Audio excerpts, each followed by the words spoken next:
भारतीय जनता पार्टीचा जो विजय दिल्लीतील जनतेने जे त्यांना फार मोठा विजय जो दिलेला आहे त्याबद्दल दिल्लीतील जनतेचं मी धन्यवाद देतो.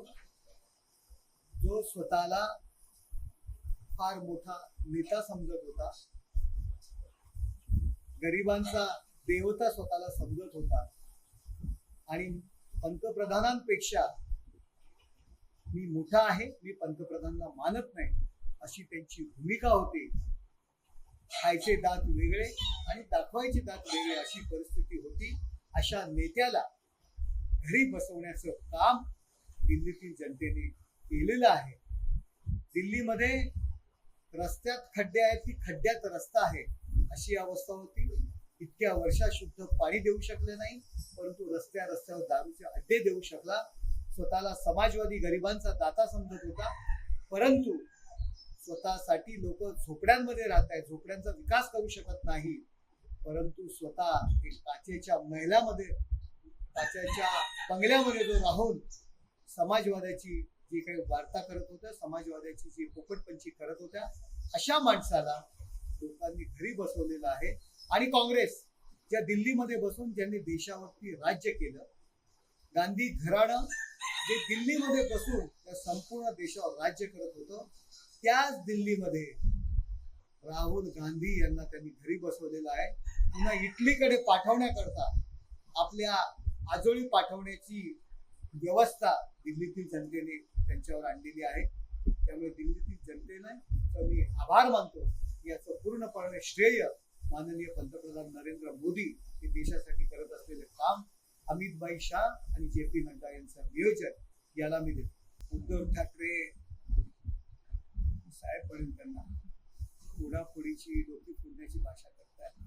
जेव्हा मुद्दे संपतात ना तेव्हा माणूस मुद्द्यावर येतो. परंतु हे डोके फोडण्याकरता, दगड मारण्याकरता सैनिक राहिलेत कुठे तुमच्याकडे? तुम्ही तर तुमची जी संघटना आहे, तुमची जी सेना आहे हिंदुत्ववादी विचारांची, ती त्या राहुल गांधींच्या दरवाजाच्या बाहेर गहाण ठेवली.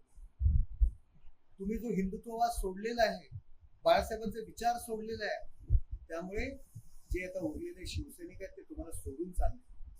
रडारड करत होता, रिकाम्या बॅगा घेऊन वर्षामधून बाहेर पडला, 10 दिवसांनी नवीन भरलेल्या बॅगा घेऊन गेला.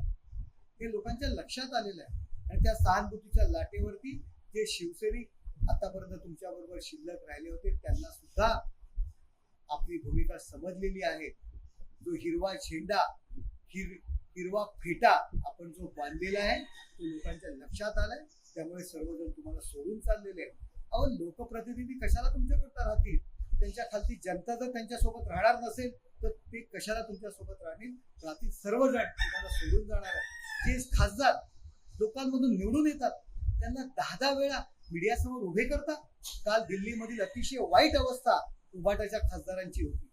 मीडियामध्ये बातम्या आल्यानंतर सगळ्यांना संसदेतून बोलावून घेतलं गेलं. असेल तसं या संसदेतलं बजेटचं भाषण, बजेटची चर्चा सोडून या आणि मीडिया समोर एकमेकांचे हात धरून उभे केले आणि सांगावं लागलं की आम्ही तुमच्या सोबत आहोत. डोक्यावरती बंदूक ठेवून पतिव्रतेचे धडे नाही देता येत.